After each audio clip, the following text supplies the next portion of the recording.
ఎట్లా ఉంటుందో ఏమో అన్నటువంటి పరిస్థితిలో ఉంటే ప్రారంభించాలి అనుకున్నాం. సో ఆ పుస్తకాన్ని మనం ధ్యానం చేద్దాం.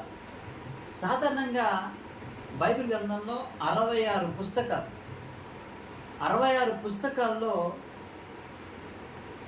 ప్రతి పుస్తకము చాలా ప్రాముఖ్యమైంది. ఇప్పుడు చెరుకు గడలు ఉంటాయి కదా, ఒక్కొక్క గడ మనం చూసినట్లయితే ఆ చెరుకు, ఏ చెరుకు గడను ఇంత పొడవు ఉంటుంది, అందులో ఏది విరిసి తిన్నా కూడా అదే టేస్ట్ ఉంటుంది. సో ఈ 66 పుస్తకాలను నువ్వు ఏ పుస్తకం చదివినా ఆ మాధుర్యము, ఆ యొక్క సంతోషము, ఆనందము అంతే ఉంటుంది అనే విషయాన్ని మనం గమనించాలి. ఆదికాండం అనేసరికి మనకు ఒక మాట గుర్తుకొస్తుంది, సృష్టి ప్రారంభం. సృష్టి ప్రారంభం అక్కడ జరిగింది అనే విషయము మనకు గుర్తుకొస్తుంది.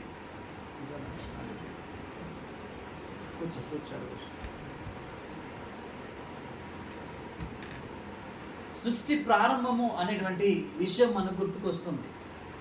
సో ఈ విషయాన్ని కనుక మనం బైబిల్ గ్రంథంలో ధ్యానం చేస్తే ఎన్నో గొప్ప విషయాలు మనకు బయలుపడుతూ ఉంటాయి. ఒక విషయాన్ని మనం జ్ఞాపకం చేసుకుందాం. మొదటి అధ్యాయం, ఆదికాండము మొదటి అధ్యాయము మొదటి వచనాన్ని కనుక మనం జ్ఞాపకం చేసుకుంటే, ఈ మొదటి అధ్యాయం కనుక మనం విభజిస్తే మొదటి నుంచి 26 వచనాల వరకు సృష్టి యొక్క వివరణ, మొదటి నుంచి 26 వచనాల వరకు మనకి ఏం కనిపిస్తుందంటే సృష్టి ఎలా కలిగింది అనే విషయాన్ని దేవుడు ఇక్కడ మనకి రాయించినట్లుగా మనం చూస్తూ ఉన్నాం. 26 నుంచి 31 వచనం వరకు, 26వ వచనం నుంచి 31వ వచనం వరకు మానవుని సృష్టి, మానవుని దేవుడు ఏ విధంగా నిర్మాణం చేశాడు అనే విషయం కనిపిస్తుంది. మొదటి వచనం నుంచి 26 వచనాల వరకేమో ఈ లోకంలో ఉన్నటువంటి సృష్టి, అంటే భూమి, నక్షత్రాలు, సూర్య చంద్ర నక్షత్రాలు, జలములు, జంతువులు, వృక్షాలు, ఫలాలు, ఇవన్నీ ఎలా చేశాడు దేవుడు అనే వివరణ మొదటి నుంచి 26 వచనాల వరకు ఇస్తే, 26 వచనం నుంచి 31వ వచనం వరకు మనకు మానవుని యొక్క సృష్టి ఎలా జరిగింది, దేవుడు ఎలా చేశాడు అనే విషయాన్ని మనకు వివరంగా వివరిస్తూ ఉంది. 28వ వచనంలో మనం చూస్తే మానవుని దేవుడు ఆశీర్వదించిన విధానం బట్టి మనం చూస్తాం. 29 నుంచి 31వ వచనం వరకు, 29 నుంచి 31వ వచనం వరకు మనకి ఏం కనిపిస్తుంది అని అంటే, ఆహారం, మానవుడు ఏ ఆహారం తినాలి ఆ దినాల్లో ప్రారంభంలో అనే విషయాన్ని మనకి ఇక్కడ చాలా క్లియర్గా మనకు కనిపిస్తున్నట్టుగా మనం చూస్తూ ఉన్నాం. ఇది ఒక విధంగా మనం గుర్తుంచుకోవాలి. రెండవదిగా మనము ఆలోచన చేస్తే 1వ వచనం నుంచి 5వ వచనం వరకు డే 1, 1వ వచనం నుంచి 5వ వచనం వరకు మొదటి రోజు దేవుడు ఏం చేశాడు అనే విషయాన్ని రాయబడి ఉంది. తర్వాత డే 2, 2వ రోజు 6 నుంచి 8 వచనాల వరకు రెండో రోజు దేవుడు ఏం చేశాడు, మొదటి రోజు దేవుడు ఏం చేశాడు, రెండో రోజు దేవుడు ఏం చేశాడు అనే విషయము 6 నుంచి 8 వచనాల వరకు రాయబడ్డది. అదే రీతిగా 9 నుంచి 13 వచనాల వరకు డే 3, మూడో రోజు దేవుడు ఏం చేశాడు, 9 నుంచి 13 వచనాల వరకు. తర్వాత 14 నుంచి 19వ వచనం వరకు 4వ రోజు దేవుడు ఏం చేశాడు అనే విషయం రాయబడి ఉంది. తర్వాత 20 నుంచి 23 వచనాల వరకు 5వ రోజు దేవుడు ఏం చేశాడు అనే విషయము ఇక్కడ రాయబడి ఉంది. తర్వాత 24 నుంచి 25 వరకు ఈ 6వ రోజు దేవుడు ఏం చేశాడు అనే విషయాన్ని మనకు రాయబడి ఉంది. ఈ 6 దినములైన తర్వాత 7వ దినాన్ని దేవుడు ఆశీర్వదించి ఆయన విశ్రమించాడు అనే సంగతి మనము ఆదికాండము మొదటి అధ్యాయంలో మనం చూస్తాం. ఈ విధంగా మనము బైబిల్ గ్రంథంలో మనం చూస్తే మొదటి అధ్యాయం మొదటి వచనాన్ని మనము చదువుకుందాం. ఆదియందు దేవుడు భూమి ఆకాశములను సృజించెను. తర్వాత రెండవ వచనం చూస్తే భూమి నిరాకారంగాను శూన్యముగాను ఉండెను, చీకటి అగాధ జలములపైన కమ్మి ఉండెను, దేవుని ఆత్మ జలములపైన అల్లాడుచుండెను. మొదటి వచనము రెండో వచనం మనం చదివేసరికి కొంచెం తేడా మనకు కనిపిస్తుంది. ఏమనంటే, ఆది యందు దేవుడు భూమి ఆకాశాలను సృజించెను, భూమి నిరాకారంగాను శూన్యంగా ఉండెను అంటే సృష్టించాడు మొదటి వచనంలో. రెండో వచనంకి వచ్చేసరికి శూన్యమైపోయింది అది. ఆది యందు దేవుడు అనే విషయాన్ని మనం గమనిస్తే, దేవుడు ఎప్పుడున్నాడు? ఆదిలో. దేవునికి ఆది అంతం ఉన్నాయంటే లేవు. ఆది కంటే ముందున్నటువంటి వాడు ఆయన. అనంతుడు, దేవుడు అనంతుడు. ఒకవేళ ఆయనకు ఆది ఉంటే, దేవునికి ప్రారంభం ఉంటే ఆయన దేవుడు ఎట్లయితాడు? దేవునికి ఎప్పుడు ప్రారంభం ఉండకూడదు. ఆయన ఆదిలో, ఆది కంటే ముందే ఆయన ఉన్నటువంటి వాడు. ఆయన పేరు ఉన్నవాడు. ఉన్నవాడు అనే నామాన్ని కలిగినటువంటి వాడు ఆయన. అందుకే ఆయన ఎప్పటివాడు అని అంటే, దేవుడు సర్వాంతర్యామి. ఆయన ఇక్కడ మనం చూస్తే ఆది యందు ఆయన ఉన్నాడు. సో మరొక విషయాన్ని మనం గమనించాలి. ఈ విషయాన్ని మనం చూస్తూ ఉంటే, దేవుడు ఉన్నాడు అని మనకి ఎలా తెలుస్తుంది? దేవుడు ఉన్నాడు. ఎప్పుడు ఉన్నాడు ఆయన? ఆదిలో ఆయన ఉన్నాడు. అంతకు ముందే ఆయన ఉన్నాడు. ఆయనకు ప్రారంభం అంటే ఆయన అనంతమైనటువంటి జ్ఞానం కలిగినటువంటి దేవుడు. ఆయన అంత జ్ఞాని. ఆల్ఫాయు ఓమేగాయు ఆయనే. ఆ విషయాన్ని మనం గమనిస్తే, దేవుడు ఉన్నాడు అనడానికి ఈ మొదటి అధ్యాయము ఒక మంచి కారణం అవుతా ఉంది. ఎలా అనంటే దేవుని గురించి మనం తెలుసుకోవడానికి రెండు విషయాలు మనం గుర్తుంచుకోవాలి. దేవుని ఎలా తెలుసుకుంటాము అని అంటే, ప్రప్రథమంగా ఈ సృష్టిని మనం చూస్తే అర్థమవుతుంది దేవుడు ఉన్నాడు అనడానికి.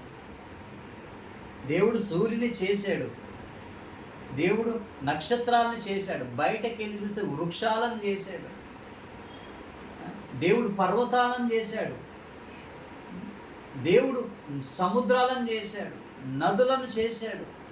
ఇవన్నీ చూస్తే మీకు ఏమనిపిస్తుంది? అనిపిస్తుంది కదా. మనం ఎప్పుడైనా పిక్నిక్ బయటకు పోయినప్పుడు, ఆహా దేవుడు ఎంత గొప్పవాడు, ఇంత సర్వ సృష్టిని ఆయన చేశాడు, ఇంత గొప్ప అందమైన వృక్షాలు ఉన్నాయంటే దేవుడు ఎంత గొప్పవాడు అనే విషయాన్ని మనం గమనిస్తూ ఉన్నాం ప్రియులారా. ఇక్కడ మనం చూస్తే ఆయన ఆది యందు ఉన్నాడు. ఆయన ఉండడానికి కారణం ఏంటి అని అంటే, ఈ సృష్టిని చూస్తే ఈ సృష్టి చెబుతుంది ఏమని? దేవుడు ఉన్నాడు అని. ఈ సృష్టిని ఎవరు నడిపిస్తున్నారు? దేవుడే నడిపిస్తున్నాడు. ఈ సృష్టిని ఎవరు నడిపిస్తున్నారు? దేవుడే. మనము సముద్రం దగ్గరికి వెళ్తాం. సముద్రం దగ్గరికి వెళ్ళినప్పుడు ఆ సముద్రము బయటకి బయటకు రాకుండా ఆ సముద్రానికి సరిహద్దుగా ఇసుకని ఎవరు వేశారనుకున్నారు? బీచ్కి వెళ్ళినప్పుడు మనం నడుస్తూ ఉంటే ఆ ఇసుక ఎంత హాయిగా తగులుతూ ఉంటుంది. ఆ ఇసుకను హద్దుగా నిర్మించిన వాడు ఎవరు? దేవుడు. ఆ ఇసుకను చూసినప్పుడు అనిపాలా, ఆహా దేవుడు ఎంత గొప్పవాడు అని.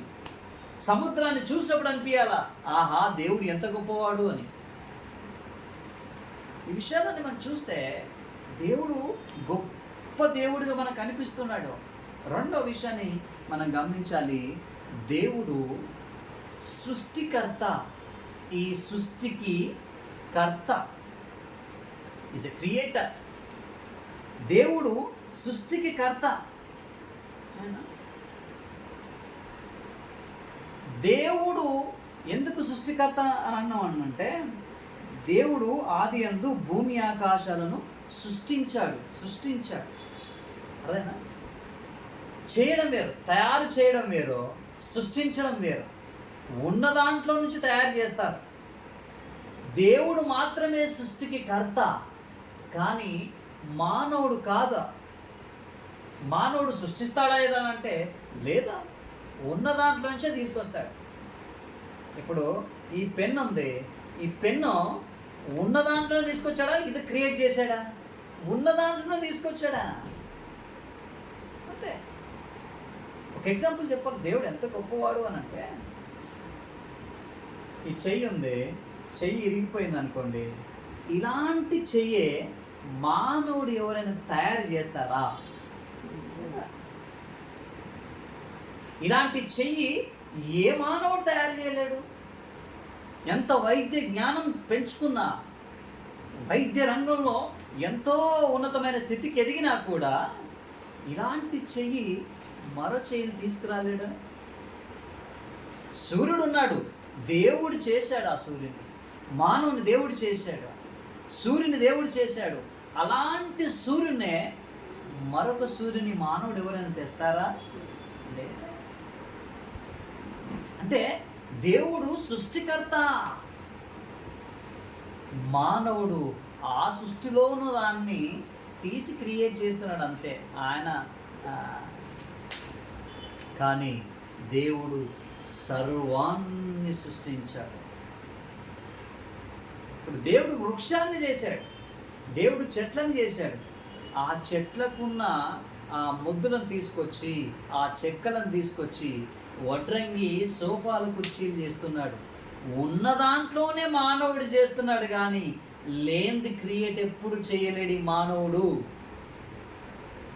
మానవ నిర్మాణం ఎంత గొప్పదో. ఒక నరం తెగిపోతే ఆ నరాన్ని మళ్ళీ క్రియేట్ చేయలేడు మానవుడు. చేసిన అది తాత్కాలికమే. ఎంత గొప్ప అద్భుతమైనటువంటి సృష్టి దేవుడు చేశాడు. అందుకే మనం గమనించాలి, మనం అర్థం చేసుకోవాలి దేవుని యొక్క గొప్పతనాన్ని. సో దేవుడు ఆయన ఉన్నాడు అనడానికి ఈ సర్వ సృష్టిని మనం ఆలోచిస్తే మనకు అర్థమవుతుంది. అందుకే రోమీయులకు రాసిన పత్రికలో దేవుడు ఒక మాట మాట్లాడుతున్నాడు. అపోస్తలుడైన పౌలు గారు రోమీయులకు రాసిన పత్రిక, రోమా పత్రిక 1వ అధ్యాయము 19వ వచనాన్ని మనం జ్ఞాపకం చేసుకుందాం. దేవుడు ఆయన ఆదిలో ఉన్నాడు, ఆయన ఉన్నాడు అనడానికి సృష్టి చెబుతుంది ఆయన ఉన్నాడు అని. 19వ వచనము, ఎందుకనగా దేవుని గూర్చి తెలియశక్యమైనది ఏదో అది వారి మధ్య విశదపరచబడి ఉన్నది. దేవుని గురించి తెలుసుకోవాలంటే మీ మధ్యలో ఉన్నదయ్యా అని చెబుతున్నాడు పౌలు గారు ఇక్కడ. దేవుడు అది వారికి అందరికీ విషదపరచను, వారికి విషదపరిచాడు, కనబడేటట్టు చేశాడు. 20వ వచనము, ఆయన అదృశ్య లక్షణములు అనగా నిత్యశక్తి, దేవత్వము, జగత్తుత్పత్తి మొదలుకొని సృజింపబడిన వస్తువులను ఆలోచించుట ద్వారా తీటపడుతుంది. ఆయన శక్తి, ఆయన నిత్యత్వము, జగత్తుత్పత్తి మొదలుకొని అంటే ప్రారంభం నుంచి, ఆది నుంచి ఆయన సృష్టింపబడిన వస్తువుల్ని ఆలోచించడం వలన మనకు ఆయన గొప్పతనం, ఆయన నిత్యత్వం, ఆయన శక్తి తెలుస్తుంది. ఎట్లా తెలుస్తుంది? ఒక ఎగ్జాంపుల్ చెప్తున్నా చూడండి. కొబ్బరి బొండ మనం తాగుతున్నాం, చాలా తీయగా ఉన్నాయి అని తాగుతున్నాం. ఆ కొబ్బరి బొండలో నీళ్లు ఎవరు పోసారు? దేవుడే కదా. పాసిబుల్ మనం తయారు చేయడం. అంత మాత్రమే కాదు, దేవుడు తన నోటి మాట ద్వారా సూర్యుని చేశాడు. ఆయన ఇప్పుడు సూర్యుని చేశాడు. ఆ సూర్యుని కాంతి ప్రారంభం నుంచి ఇప్పటి వరకు ఎప్పుడైనా తగ్గిందా? ఎప్పుడు తగ్గల, ఇంకా పెరుగుతూనే ఉంది ఆ కాంతి. అంటే సృష్టింపబడిన ఈ వస్తువులు, ఈ సృష్టి వలన ఎవరు గురించి మనం తెలుసుకుంటున్నాము? దేవుడున్నాడని తెలుసుకుంటున్నాము. సృజింపబడినటువంటి ఆయన సృష్టించినటువంటి ఈ సృష్టి దేవుడు చేసినటువంటి సృష్టి. దేవుడు ఈ సృష్టిని చేస్తే మానవుడు ఈ సృష్టిని దేవతలుగా చేస్తున్నాడు. కాదా? ఒక కవి ఇలా రాశాడు. ఏంటంటే ఆయన ఒక బండని ఇలా చెక్కాడంట. చెక్కుతూ ఉన్నాడు ఆ బండని. ఆ బండ చెక్కితే చెక్కిన బండనేమో దేవుడు అయిపోయాడు, చెక్కిన నేనేమో పనికిరానున్నైపోయా అని అన్నాడు. ఒకసారి నిజంగా ఆలోచన చేయాలా, ఏంటి ఈ సృష్టిలో జరుగుతుంది ఏంటి అంటే, చెక్కినాడు ఒక మనిషి, ఒక వ్యక్తి ఒక బండను చెక్కితే ఆ బండనేమో దేవుడైపోయాడు, చెక్కిన బండనేమో దేవుడైపోయాడు, చెక్కిన నేను పనికిరాను అయిపోయాను, గుర్తింపు లేదు నాకు. చెక్కింది ఎవరు? మనిషి. చెక్కబడిందేమో విలువకెక్కింది, చెక్కిన మనిషి ఏమో తగ్గిపోయాడు. అంటే అర్థం చేసుకోండి ప్రియులారా, ఈ సర్వ సృష్టి అంతా ఎవరు చేశారు? దేవుడు చేశారు. సృష్టిని సృష్టికర్తను వదిలేసినటువంటి మనుషులు సృష్టిని ప్రేమిస్తున్నారు, సృష్టిని పూజిస్తున్నారు. మీరు పూజింపకూడదు అని పౌలు గారు సెలవిస్తూ ఉన్నారు. అంటే మొదటి ప్రారంభ గ్రంథం కనుక మనం చూస్తే, దేవుని గురించి తెలుసుకోవాలి అని అంటే ఈ సృష్టిలో ఉన్నటువంటి ఆ సృష్టిని గమనిస్తే, ఆ సృష్టిని తేరి చూస్తే దేవుని యొక్క గొప్పతనం అనేది మనకు తెలుస్తుంది. దేవుడు సృష్టించేవాడు, మనిషి దేవుడు సృష్టించే దానిలో నుంచి సృష్టించేవాడు. ఇప్పుడు ఒక కాగితం ఉంది, దేవుడు ఇప్పుడు కాగితం ఎట్లా తయారు చేస్తారంటే, చెట్ల నుంచి రబ్బర్ వస్తే దాన్ని పేపర్ పౌడర్ తీసుకొని పేపర్ తయారు చేస్తారని మనం చదువుకున్నాం. సో అలా మనం ఆలోచన చేస్తే, దేవుడు ఒక చెట్టును చేశాడు, ఆ చెట్టు నుంచి కాగితాన్ని తీస్తున్నారు. దేవుడు సముద్రాన్ని చేశాడు, సముద్రం నుంచి ఆయిల్ తీస్తున్నారు. అంటే దేవుడు చేసిన దానిలో నుంచి తీస్తున్నాడు మానవుడు, కానీ చూడండి, దేవుడు చేసిన దానిలోనే తీస్తున్నాడు. కాబట్టి దేవుడు ఆదికాండం మొదటి అధ్యాయం అని చూస్తే, దేవుడు ఎంత గొప్ప శక్తిమంతుడో మనకు అర్థమవుతుంది. ఆయన సృష్టికర్త, ఆయనలాగా ఎవరు సృష్టించలేరు. Made in India, made in China, made in Japan అంట తయారు చేశారు. అది తయారు చేయడం వేరు, సృష్టించడం వేరు. ఎవరైనా క్రియేట్ చేశారంటే తప్పది. క్రియేట్ చేయడం అంటే ఏంటి? లేనిది, ఈ భూమి మీద లేనిది క్రియేట్ చేయడం. కానీ ఉన్నదాన్ని, ఈ భూమి మీద ఉన్నదాన్ని తీసుకునేదాన్ని క్రియేషన్ అన్నారు. దేవుడు క్రియేటర్, ఆయన సృష్టికర్త, ఆయన సృష్టించేవాడు. ఈ ఆదికాండం మొదటి అధ్యాయం చూసేసరికి మనకి ఏం గుర్తు రావాలి? ఓ, దేవుడు సర్వ సృష్టికి సృష్టికర్త. ఆయన ఎప్పుడున్నాడు? ఆయన ఎప్పుడు ఉన్నాడు, అంతే. చెప్పగలుగుతామా? చెప్పలేమా? ఆయన ప్రారంభం తెలిస్తే ఆయన దేవుడు ఎట్లయితాడు? ఆ విషయాన్ని మనం జ్ఞానించాలి. ఆయన ఉన్నాడు, అంతే. సృష్టికి ముందే ఆయన ఉన్నాడు. ఆయన ఆలోచనలో కలిగింది, సృష్టిని చేశారు. చరిత్రలో కనుక మనం చూస్తే మూడు రకాలుగా ఆయన ఈ సృష్టిని చేశారు. ఫస్ట్ క్రియేషన్ చేశారు, మొదటి సృష్టి ఆయన చేశారు. ఆ మొదటి సృష్టిలో చరిత్రలో మనం ఆలోచన చేస్తే దేవదూతల్ని సృష్టించారు. మొదటి సృష్టిలో అంతా బాగుంది, దేవదూతల్ని సృజించారు. ఆ దేవదూతల్లో చాలా రకాలు ఉన్నాయి. అందులో మనము బైబిల్ గ్రంథంలో మనము కొన్ని విషయాలు గమనిద్దాం. హెచ్కేల్ గ్రంథము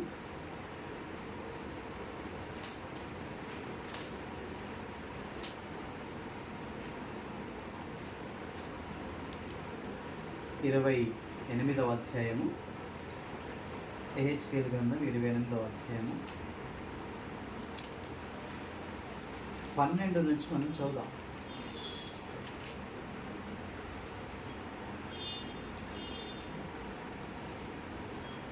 నరపుత్రుడా, తూరు రాజును గురించి అంగలార్చి వచనం ఎత్తి ఇలాగ ప్రకటింపు. ప్రభువైన యెహోవా సెలవిచ్చిన దేవుడుగా, పూర్ణ జ్ఞానమును సంపూర్ణ సౌందర్యము గల కట్టడములకు మాదిరి దేవునితో ఏదెనులో ఈ వర్ణన ఒక కెరూబు గురించి రాయబడి ఉంది. సాతాను, లూసిఫర్ అని ఎక్కడ ఉంది మనకి అంటే యెషయా గ్రంథం 14వ అధ్యాయంలో మనకు కనిపిస్తుంది.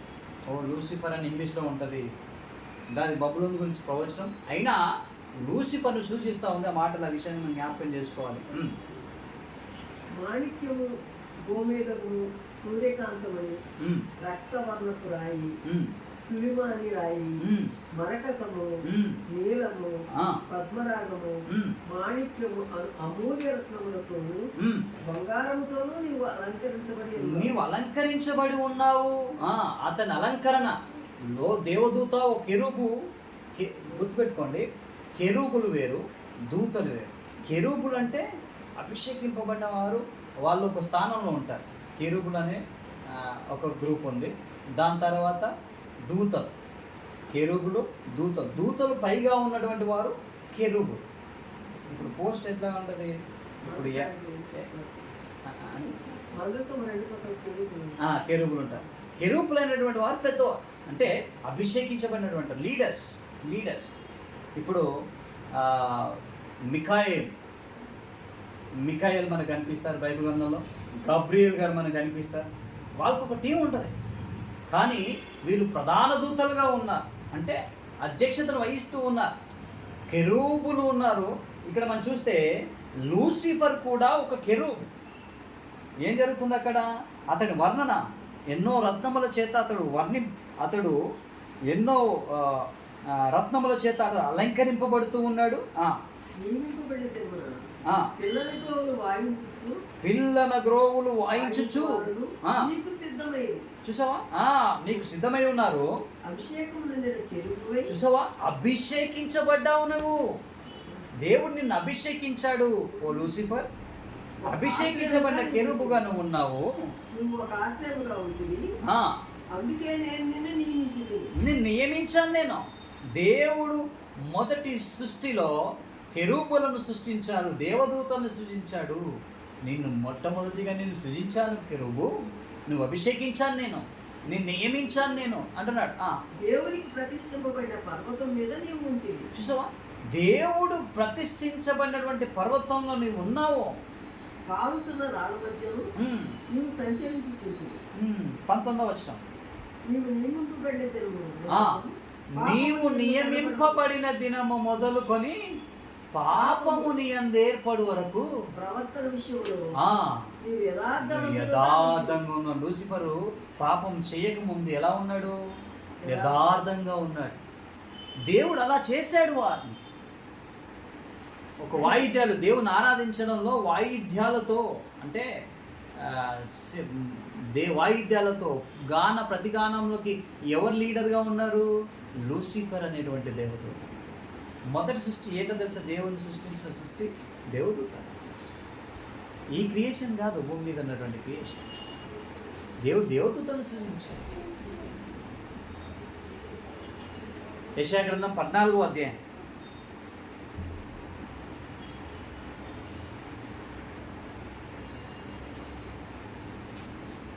12వ వచనం.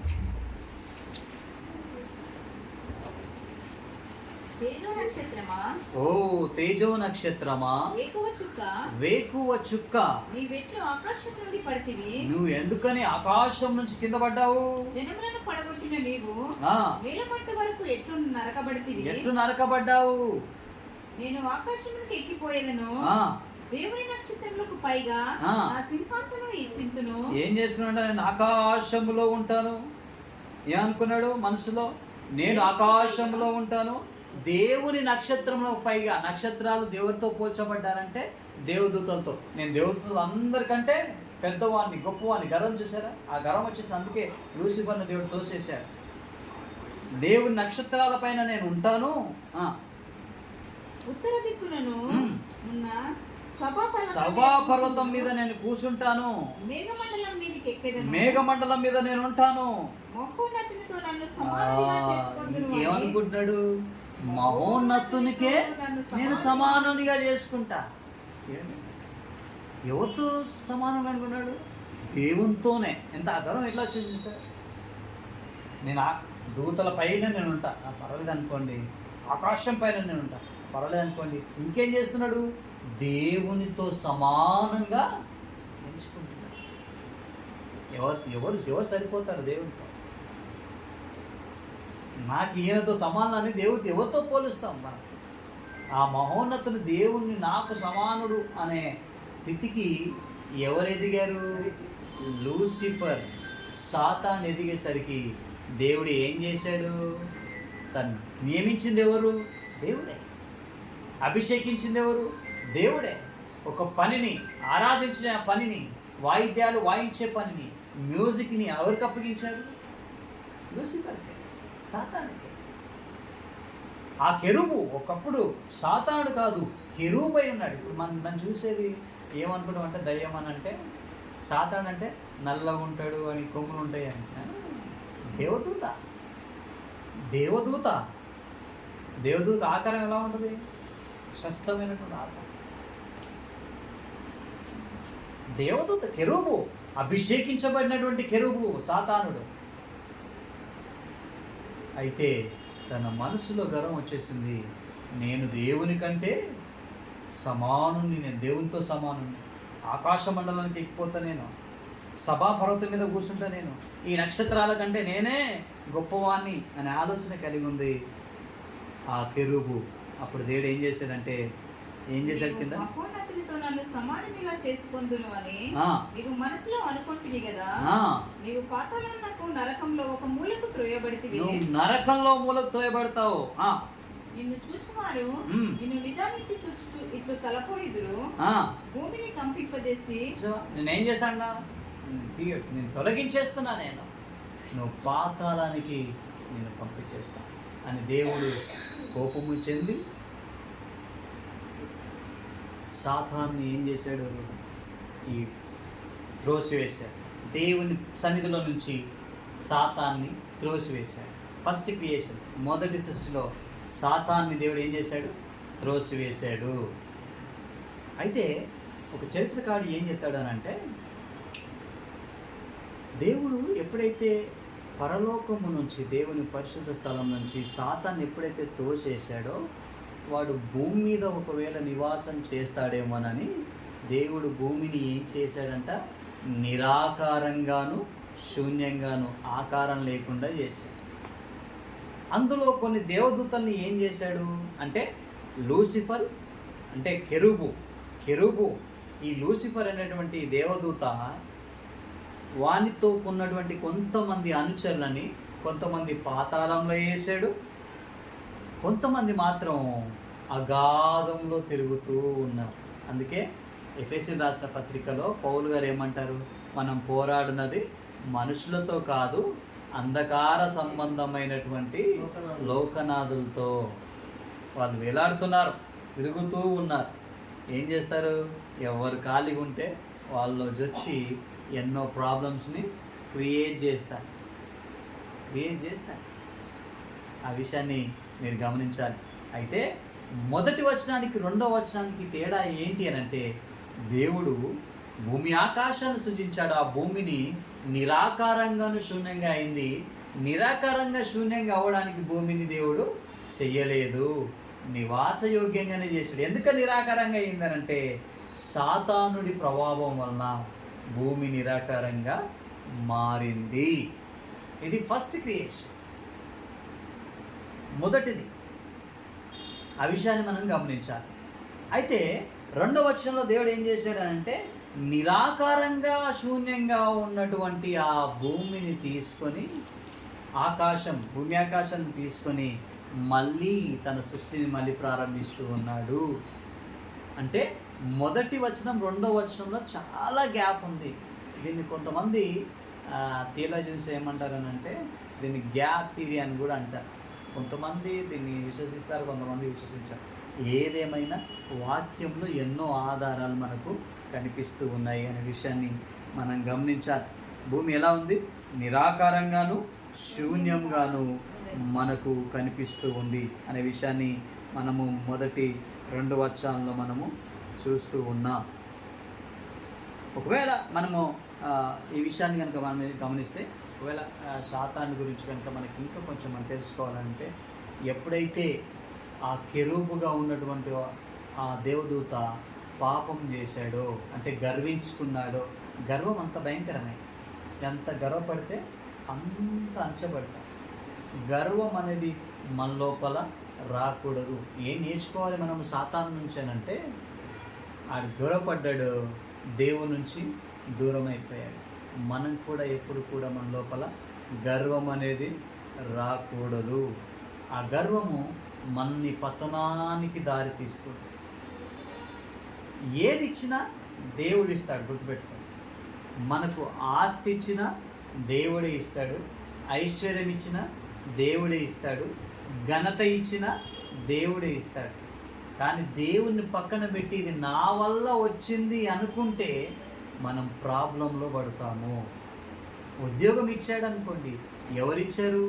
దేవుడిచ్చాడు. దేవుడిచ్చాడు. ఇప్పుడు బిజినెస్ స్టార్ట్ చేస్తున్నాం, చక్కగా నడుస్తుంది బిజినెస్.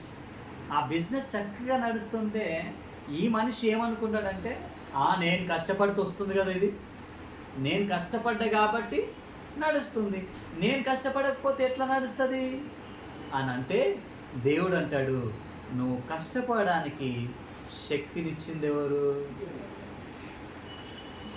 జ్వరం వచ్చిందనుకో 3 రోజులు పడుకుంటుంది, బిజినెస్ నడుస్తుందా? మరి జ్వరం రాకుండా నిన్ను ఆరోగ్యవంతునిగా చేసింది ఎవరు?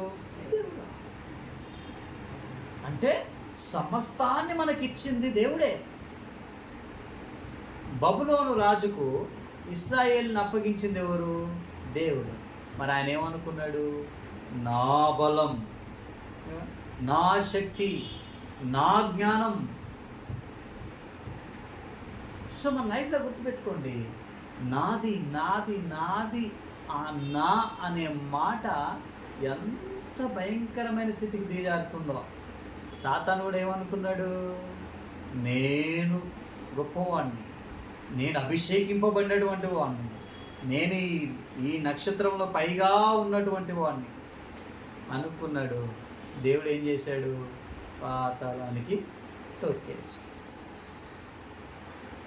కాబట్టి మొదటి 2 వచనాల్లో మనము ఏం పాఠం నేర్చుకుంటాం అంటే, దేవుడు సర్వ సృష్టికి దేవుడే, ఆయన సృష్టికర్త, ఆయన ఉన్నాడు అనడానికి మొట్టమొదటిగా ఈ సృష్టిని చూస్తే మనకు అర్థమవుతుంది. బయటకు వెళ్ళి చెట్లను, పక్షులను ఇవన్నీ చూస్తే ఆహా దేవుడు ఉన్నాడయ్యా అనే విషయం మనకు అర్థమవుతుంది. దేవుడు ఉండడానికి ఎలా మనం తెలుసుకోగలమంటే, దేవుని వాక్యంలో మనం చదివితే దేవుడు ఉన్నాడు అనడానికి. ఎందుకంటే నాస్తికులు అంటారు, దేవుడు ఉన్నాడా చూపిస్తావా నాకు, దేవుడు ఉన్నావా చూపిస్తావా నాకు అని అంట. మనం ఒక విషయం చెప్పాలి, గుర్తుపెట్టుకోండి. ఎవరైనా నాస్తికుడు వస్తే మొదటి అధ్యాయం చాలా ఇట్లా ముద్రేస్తుంది, దేవుడు ఉన్నాడు అనడానికి. నాస్తికులు అంటారు దేవుడే లేడో, దేవుడు ఉన్నాడని చూపిస్తావా అని అంటే, ఈ విషయం ఎప్పుడని చెప్పాడు ఏంటంటే, దేవుడు సూర్యుని చేశాడా లేదా? చేశాడు. దేవుడు సూర్యుని చేశాడు. ఒక్కసారి బయటకు వెళ్ళి సూర్యుని చూడు అని చూస్తాడా? బయటకు వెళ్ళి డైరెక్ట్గా ఇలా చూస్తావా సూర్యుని? ఎవరి వల్ల కాదు. గ్లాసెస్ పెట్టుకునే కష్టమే. కరెక్ట్ ఒక నిమిషం ఇలా చూడండి, కళ్ళు బయలు కమ్మేసి చీకటి అయిపోతుంది. ఏం జరుగుతుంది అలాగా? దేవుడు చేసిన సృష్టినే నువ్వు చూడలేవు, దేవుడిని ఎలా చూస్తావు? ఉంటే నాకు చూపెట్టు, దేవుడు ఉంటే నాకు చూపెట్టానంటే, దేవుడు చేసిన సృష్టిని నువ్వు చూడలేవు, దేవుడిని ఎలా చూస్తావు? ఆ విషయం మీరు చెప్పాలి. దేవుడు ఉన్నాడు అనడానికి ఆదికాండం 1వ అధ్యాయం రుజువు అయింది. ఆదికాండం సృష్టి అంతా చూస్తే దేవుడు ఉన్నాడు అని. గాలి వస్తుంది, దేవుడు పంపిస్తే వస్తుంది, దేవుడు ఉన్నాడా? సూర్యుడు టైం టు టైం ఉదయిస్తున్నాడు, అస్తమిస్తున్నాడు, ఉదయిస్తున్నాడు, అస్తమిస్తున్నాడు. ఈయన అస్తమిస్తే మరో ఎవరు వస్తున్నారు? చంద్రుడు వస్తున్నాడు. ఎవరు నడిపిస్తున్నారు ఇదంతా? దేవుడు. ఈ సృష్టినంతా నడిపిస్తుంది ఎవరు? దేవుడు తన కక్షలో. మనం నెక్స్ట్ వీక్ వీలైతే ఆ వచనాన్ని నేను చూపిస్తాను, టైం లేదు కాబట్టి నేను చూపించలేను. తన కక్షలో తిరగడానికి, సూర్యుడు ఇదే కక్షలో తిరగడానికి సహాయం చేస్తుంది ఎవరు? దేవుడా. నడిపిస్తుంది ఎవరు? దేవుడా. ఆ వచనాలు మనం స్టడీ చేస్తాం, అద్భుతంగా ఉంటాయి. అంటే మనం ఈ సృష్టిని చూస్తే మనము దేవుడు ఉన్నాడయ్యా, ఆయన ఎప్పుడున్నాడు, ఆయన అనంతుడు అనే విషయాన్ని మనం గమనించవచ్చు.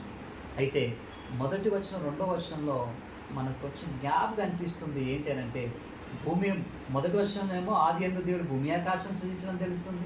రెండో వచనంలో భూమి మళ్ళీ నిరాకారం శూన్యంగా ఎందుకని మారిపోయింది అని అంటే, ఒక వేదాంత వ్యక్తి ఇలా మాట్లాడాడు. ఏంటనంటే, అపవాది సాతానుడు పాపం చేయడం వలన భూమి ఇలాగ మారిపోయింది, దేవుడు దీన్ని నిరాకారంగాను శూన్యంగాను చేశాడు అనే విషయాన్ని మనకు బయటపడుతూ ఉంది.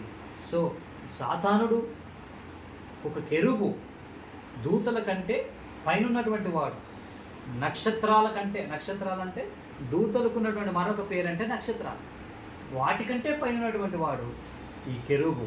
అయితే ఎందుకోసం మరి సాతానుడుగా మారాడు అని అంటే, తన లోపల గర్వం వచ్చేసింది. ఏ గర్వం అది? నేను పైవాడను, నాకు సింహాసనం ఉంది, నాకు అభిషేకింపబడిన నేను ఈ దూతలందరికీ పైన ఉన్నటువంటి వాడను అని తన మనస్సులో ఏం చేయబడ్డది అని అంటే గర్వించింది. దేవుడు ఆ గర్వాన్ని ఏం చేశాడు?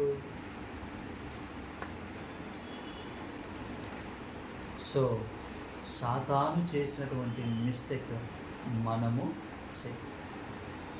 మనం ఎప్పుడు కూడా గర్వించకూడదు.